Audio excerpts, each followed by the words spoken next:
هو يسأل عن جمع النية بين 6 شوال والبيض. طبعا نحن لماذا نسأل هذه الأسئلة؟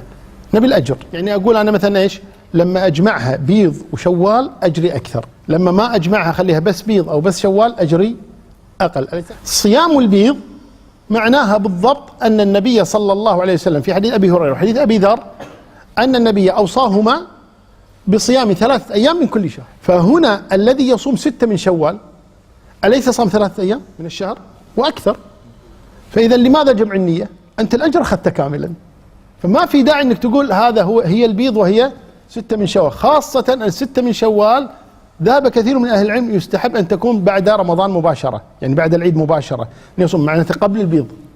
الثلاث البيض ليست مستحبة لذاتها، وإنها مستحب صيام 3 أيام، والأفضل أن تكون البيض. لو صام غير البيض هو الأجر.